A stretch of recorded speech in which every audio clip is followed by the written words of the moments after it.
Hello? 1, 2, 3, test. Yeah, yeah. Is this Twitter space working? Yeah. All right. So, this panel is about Web3 gaming. And I've got some fantastic guests here. I mean, I'm really proud to actually moderating this panel. Some of you might have seen that's Sappy on Twitter or Alex on Twitter. I think Alex is definitely quite well known in the scene. We're talking about content creation and gaming. I'll do a little round so that everyone can introduce themselves and tell them what they're doing in the space. But I'll start off with myself. I'm a marketing lead for a Web3 game called MetaRush. It's built on the Miria Layer 2 blockchain. It's a blockchain specifically for gaming. The game is actually in alpha stage, and it's going to beta quite soon, or relatively soon. We all know how development goes. But in that journey, I've been exploring a lot within the space of content creation, and I've actually met these people as well and discussed ideas with them. Apart from that, I'm also a co-founder of a marketing agency in Web3 called Auto and Edge. And finally, that one started as a YouTube channel, so content creation is quite close to my heart. I'll give it over now to Teddy. Hey, what's good, Joel? Any gamers in the building? Yeah, there is. I can spot my people from a mile away. You didn't even need to put your hands up. I'm Teddy. I'm a content creator, formerly one of the biggest YouTubers out of Birmingham, England. I've been gaming for over 12 years and making content at the same time. Found out about Web3 in 2021 through a few contacts in esports, YouTube, gaming. Since then, I've been playing video games. I have this slogan going on right now, which is real gamers game. So wherever you see me, I'm playing some sort of video game while making content and trying to collaborate with the best Web3 and Web2 games. Some of my most notable pieces of work are collaborations with Activision on several Call of Duty releases. Recently did one with Warner Brothers on the new Quidditch game, Warhammer 40K, the new Space Marine game, and in between that, I've played so many Web3 games, done so many live streams, so many videos, and been making a bunch of in-real-life content. Most recently, we've done gamer houses / content houses at DreamHack Atlanta, at Bitcoin Nashville, and also made a bunch of content at Singapore. Shout out to Zebu Live for having me. It's an honor to be able to be on the stage talking about gaming. This is what we do all day, every day, and if anyone wants to talk about gaming after this, I'll be around for a while too. But yeah, just a content creator, internet personality, happy to be sharing the stage. I'll pass it on to Chewie. Yeah, thanks. Hi everyone, I'm Chewie, also a gamer, long-time gamer, used to be a streamer. I call myself a semi-pro gamer. I did some esports back in the days as well, have always been interested in gaming as well. Started my career really in architecture. How I went from architecture to Web3 to me was very simple, was just kind of like the studio culture in architecture was just catastrophic, 120 hours a week, and being told off by clients and everything was just not fun anymore. Got into Web3, work mostly as a strategist and advisor, and currently working on a few Web3 gaming projects, namely Soulbound currently, and then a couple of other clients which are more kind of gaming orientated in terms of games themselves. And that's all I've got to say at the moment.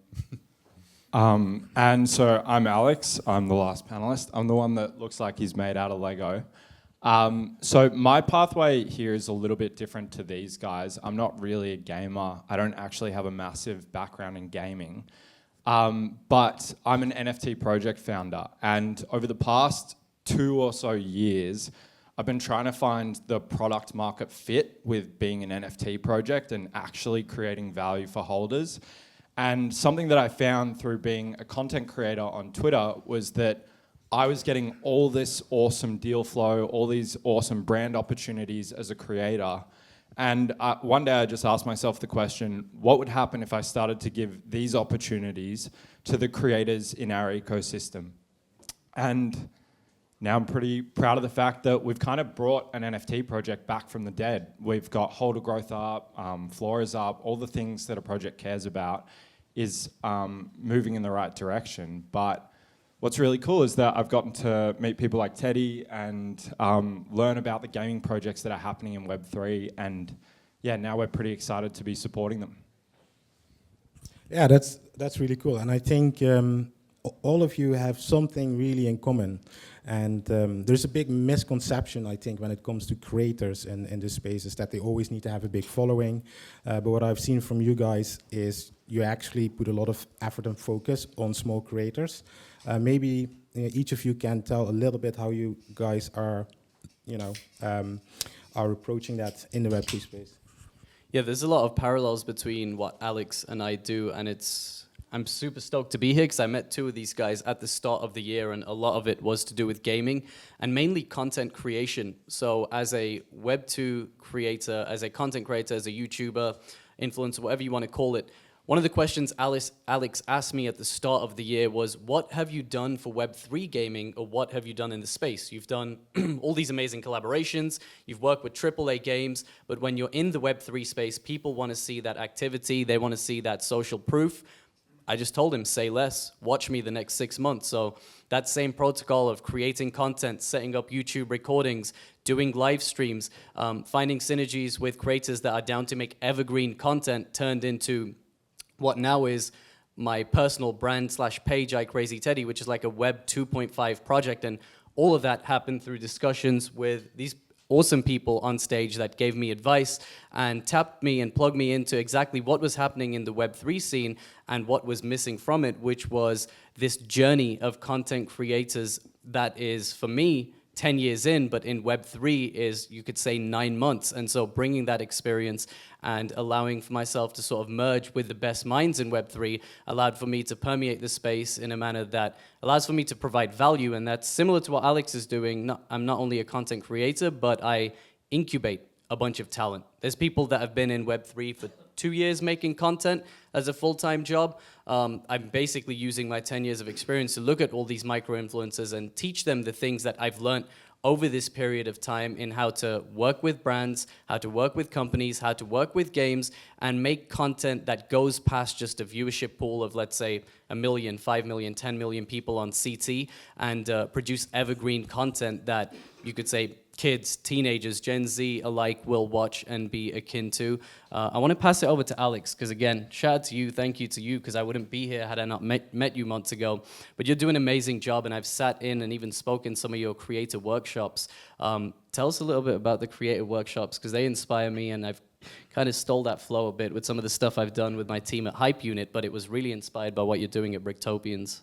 Yeah, so our creator workshops are really based on, when I was negotiating my own brand deals, I started to learn that there were like 1 or 2 mistakes that were the difference between me getting an opportunity and not getting an opportunity. And so what I started to realize was that for a lot of the creators in our environment, a lot of those guys and girls are really like on the cusp of being able to create either a part-time or a full-time income. But there's like 1 or 2 little changes that they need to make, whether that be posting a little bit more consistently, actually presenting themselves as a thought leader, or making their content more personal, so that when a brand looks at them, they understand that they're not just another account that's shilling 3 different promotions a day. They're an actual person that people listen to. And so what's really cool is that through that education, we've been able to essentially train people and increase their value. And within the project, what we've been able to do is aggregate those individuals and go back to a brand that might say, Alex, we want to pay you this much to talk about us. And I can go back and say, well, that budget would be way better spent with multiple creators who actually have high trust audiences, but they're just not on your radar yet. So what's really cool is we've actually been able to create this sort of model where we're training people and helping them become more valuable with what they're already doing, and actually able to get them opportunities directly as well through those workshops and those connections. Dude, I'm mind blown. Everything you just said came to life after our first conversation. 10 minutes after speaking to this dude, He got me my first ever Web3 brand deal. This was like 9 months ago. I'm this Web2 guy talking about I do gaming this, I do content this. He was like, I'm going to plug you up with someone and tell them your journey and what you're trying to do in Web3.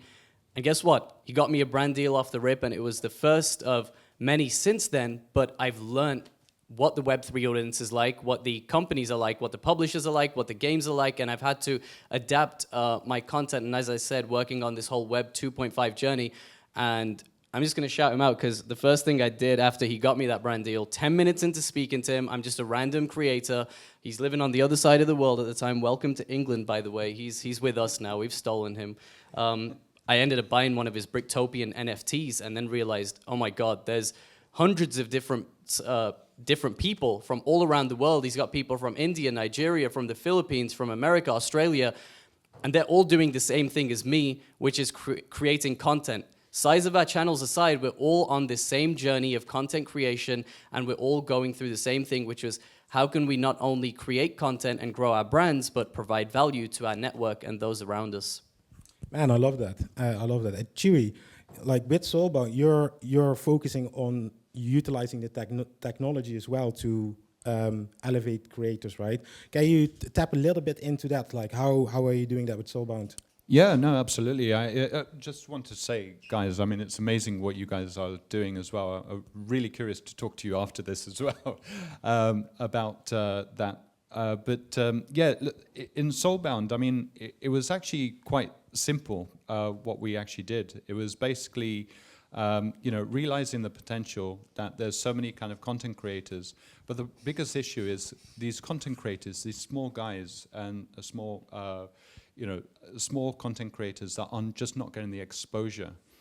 And they're really good. Some of these videos are fantastic, and you watch them and you think, geez, that only got like 5 likes on Twitter and stuff. And it's just realizing that they just needed a platform.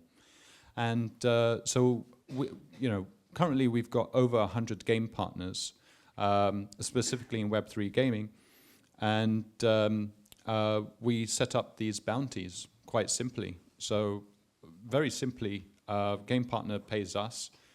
We set up a bounty. You stream for 1-2 hours and you get paid. It's as simple as that. You can have 1 to hundreds of thousands of followers, and you still get paid, and it's divvied up from that pool. There's no kind of like impressions. You're not playing the impressions game. You're not playing the Twitter game. You're not playing any game. You just get paid.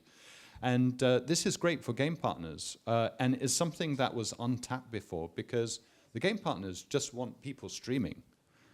If you have like 30, 40 people streaming all at the same time, you suddenly start trending on Twitter, on Twitter, on Twitch, on YouTube, on all these other kind of like live streaming platforms, and it works towards their advantage in terms of discovery.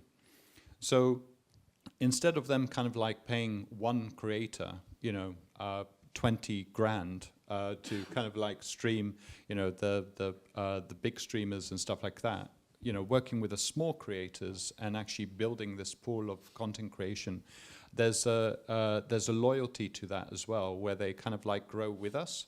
So as Soulbound grows, as the content creators grow, Soulbound grows, and that's how the ecosystem kind of starts to grow as well. And the proof is in the pudding as well. We went from kind of like a platform of around 5,000. We're now just petering underneath 40,000 gamers and content creators. But we also gave the opportunity to gamers as well. So by doing UGC, we've got missions, and these UGC is like get a headshot in this game.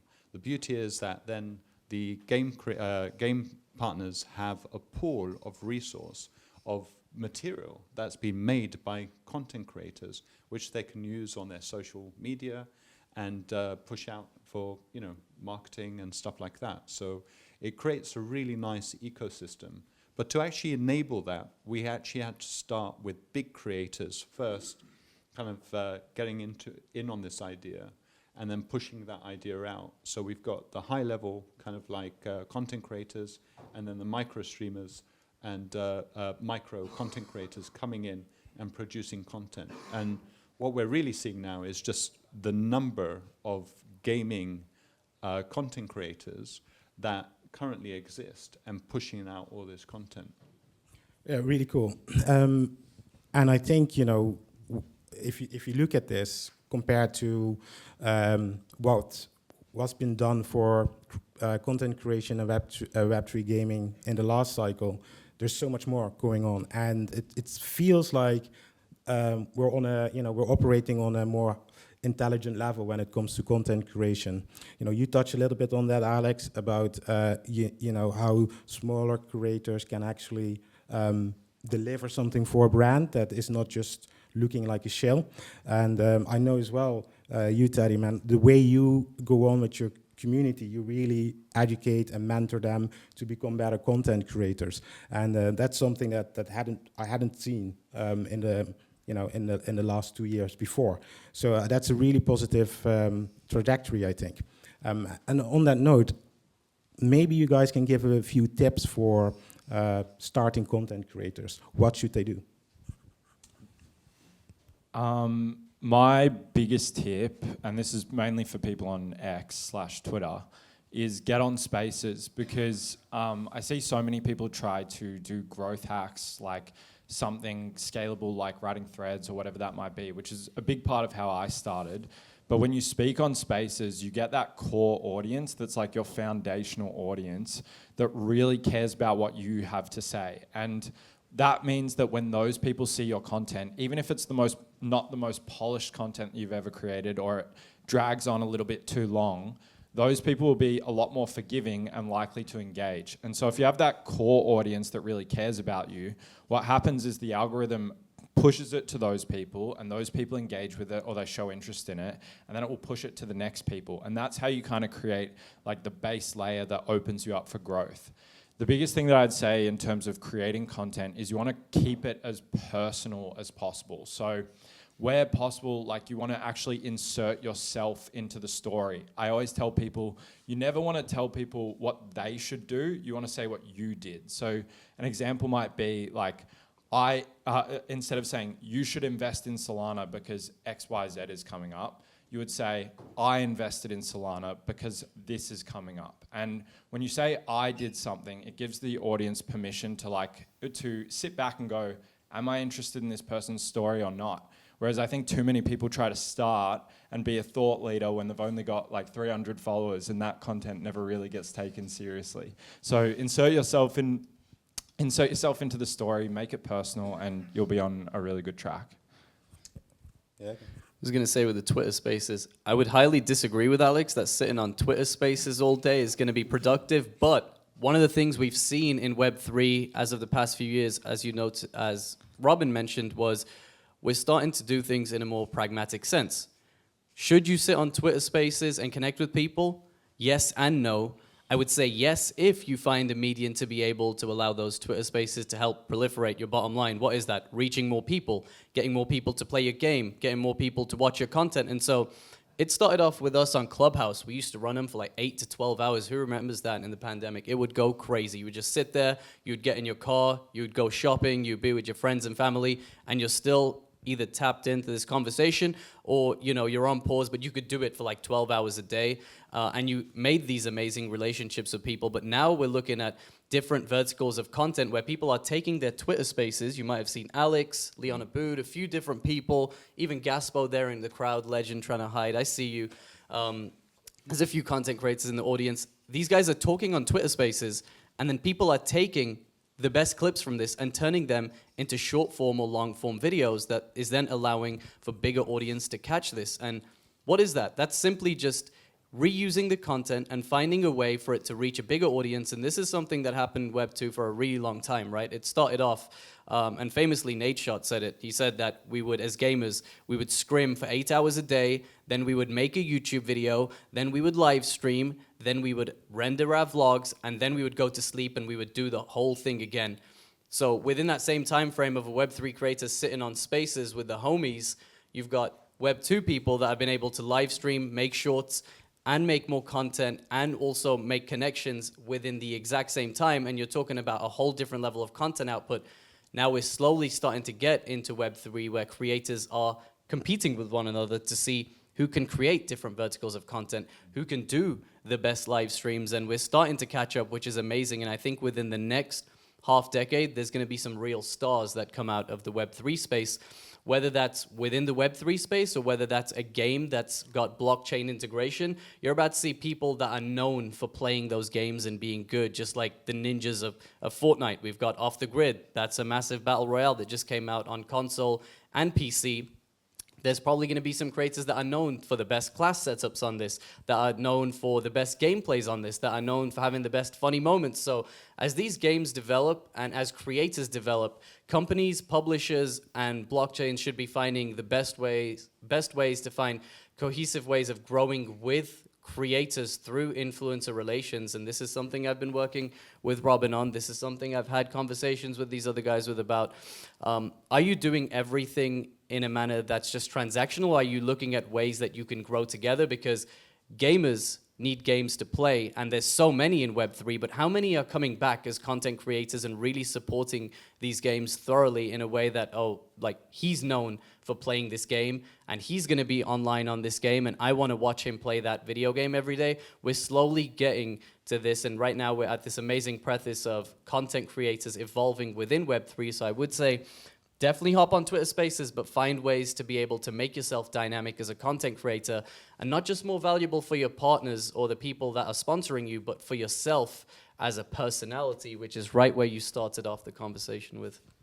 And one question I have is on this gaming content creation part of things, and specifically because Alex, he mentioned he was coming from the NFT scene and was looking for something that had a purpose with the NFT community, and he came out with content creation. Will we see more a shift of the current kind of landscape of content creators towards gaming, you think? Yeah, absolutely. When you look at, so I'm also a strategic advisor for a few gaming YouTubers, and we're talking hundreds of millions of views every single month, and this is on TV, on mobile phone.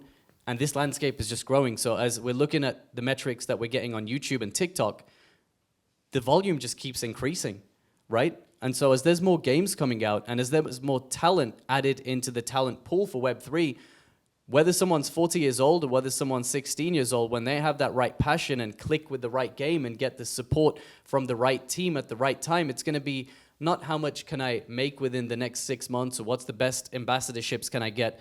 How can I allow for this game to put me on the main stage, to get on the front page of Twitch, to be trending all over X? These social media companies are finding ways to put gamers on the front page. They're finding ways to put gamers in their own category of gaming so they can be pioneers. You're going to see a lot more gaming content from Web3, and I don't even think it's going to be Web3 content or crypto gaming content. It's just going to be gamers playing games, entertaining people, and there's going to be millions of fans watching these people for their personality, for their gameplay, or for the synergies that they might have in a friend or a creator group. And I'm only saying this because I've been around the block so many times and seen this so many times, living in YouTuber houses, doing temporary YouTuber houses in both crypto and even in Web 2. And it's like all it takes is for the right synergies between creators or like-minded creators to meet one another on this journey of content creation and look around and be like, I've put in, X amount of hours and I have a mastery in content creation. All I need is to hold hands with someone else that's doing the exact same thing. And that's usually when fireworks start firing off. Yeah, and for Chewie and Alex, what can projects do to actually attract more of these quality creators, like Teddy spoke about?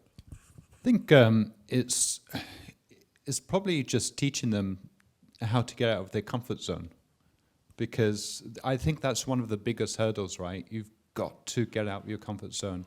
The thing is, I find a lot of content creators, they will start pushing content out, and but they're not pushing themselves as well. It's a bit like getting onto the Twitter Spaces.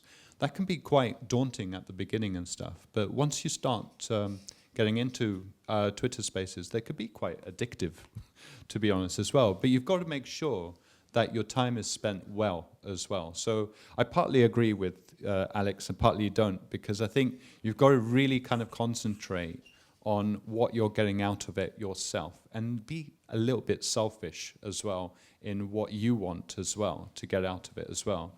So yeah, get out of your comfort zone, join those spaces, start discovering new types of content, still like an artist, you know, have a look at something that you like watching, or you like, art form or meme content or something like that, and then evolve it into something that you're happy with as well, and push it out and just see how you can actually maximize that as well. And always remember that your network is your net worth, and you can't that cannot be understated as well. Like, you've really got to work with the people around you and play it off. Like literally, Alex is very accessible. Send him something and just turn around and say, is this good or shit? And he might turn around and say, it's absolutely pants. Have you looked at this? I do say that all the time. Yeah. No, if anyone ever wants feedback on their content, you can just always send me a DM. I get back to everyone. Sometimes it takes some time, but we get there eventually. To your question, Robin, about what projects can do to attract quality content creators, it's the most controversial one in Web3, which is make a good product, right? Like, make something that is actually exciting to make content about, because the feedback that we always give our creators is try and work with the projects where you would have written about this anyway. You just happen to be being paid. Because something that people ask me all the time is, how much branded content is too much branded content? And my answer to that is, it actually really depends. If you're the type of person that's just writing a thread and it's like, this is coming out, these are the partners, blah, blah, blah, blah, blah, you probably can't write too many of those too often before you start to alienate your audience. Whereas if you're in the instance of gaming, like if you're actually a gaming creator and you're playing these games and people see you even doing unbranded streams of these games and you're knee deep in it, when you do a branded stream, no one cares. Like, no one's looking at you like, oh, like this looks completely different to what I was expecting from this creator.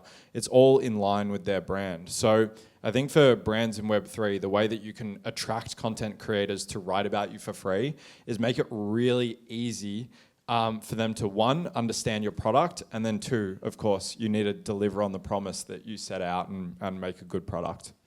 I'm going to sound typical, like I've been on Twitter Spaces all day, every day, which I have done for months on end. I'm just going to piggyback off what Alex is saying. That's what they say on Twitter Spaces, right? It usually turns into a chain of people just agreeing with each other. I love you all, by the way, and I'm one of those people too. But I'm just going to piggyback off what Alex is saying. How can companies and brands help creators?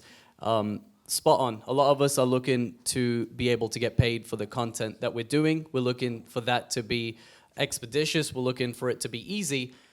Increasing opportunities for collaboration and real world activations is something that I'm finally starting to see in Web3.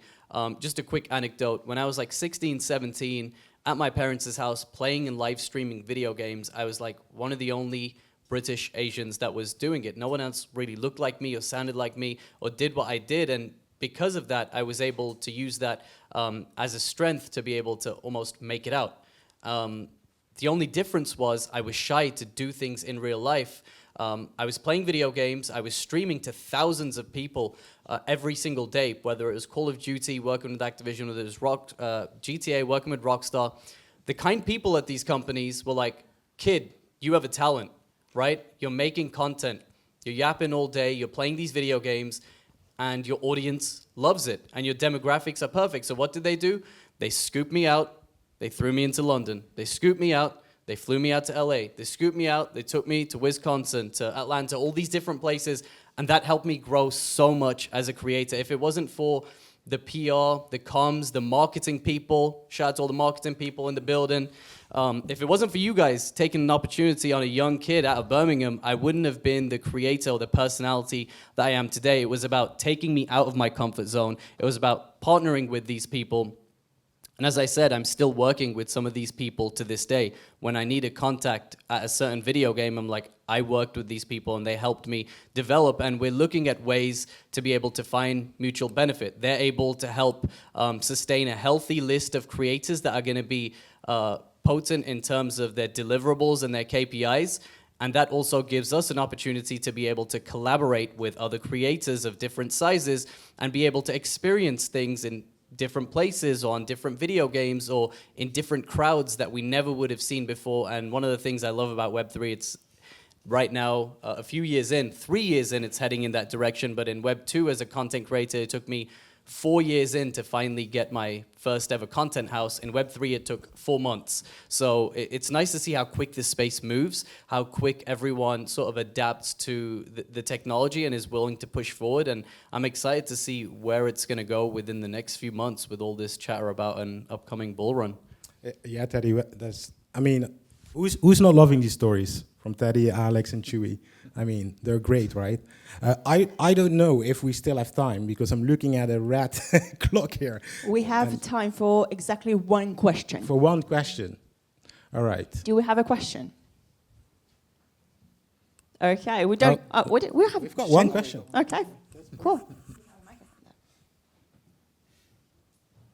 Hey guys, thanks for that. I've got a question more about the second part of your title, the future of Web3 and gaming. How do you see the future sort of, I suppose, playing out? Is it more around original IPs, your staples from Call of Duty, AAAs to, you know, Clash of Clans mobile games? Or do you think that there are new IPs needed to make the Web3 games more, I suppose, to drive adoption? How do you see that playing out, the future? I'll take this one.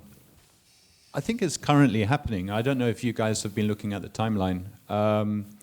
Off the grid is literally going off the grid. It's going parabolic. You know, we found a game that's basically sort of like, to a lot of people, came out of nowhere.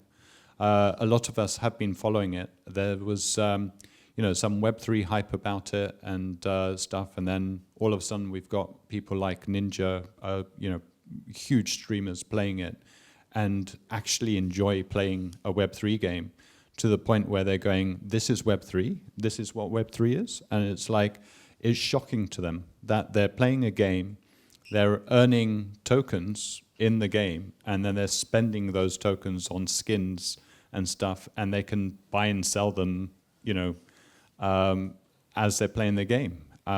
So I think it's happening now. We just need to study kind of like those kind of formulas and then see how we can support that in terms of content creation, in terms of, you know, onboarding and, yeah, just helping the ecosystem. I honestly think that Play Off the Grid is a good example of what Web3 gaming can, you know, could be, and what the future holds for Web3 gaming.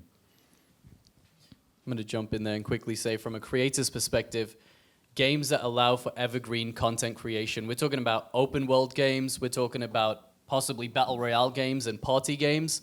I recently just played Off the Grid, and I didn't play it solo. I played with Jelly and Quebblecop. These are people that I used to make GTA videos with. Now, these guys got like 15, 20 milli subs. There's a bunch of kids watching them, and these kids are already on Epic Games. So the fact that we have our games on Epic Games, we have kids entertainers that are now being exposed to these games in a manner that's organic. It makes it so that if there is content that's evergreen, that's out there, that shows a group of friends playing video games, having fun, that's the best way, I think, to onboard kids to be able to play some of the games. And you know, all this blockchain technologies running in the background. As long as the games are sound, they're seamless, and there's a good playback loop, that gives content creators an opportunity to be like, I'm not just going to play this one time or 1 week for an activation. I'm going to come back because my viewers enjoyed this. I got high watch time. I got average view percentage on this. I'm going to come back and play it again, give it another spin with my friends, and make a bunch of content on it. And that's what we're looking for from Web3 games, the opportunity to be able to play and create on them every day as we would with any other, let's say, video game, AAA video game. Okay, fantastic. Thank you very much for the panel and for the questions. Bye.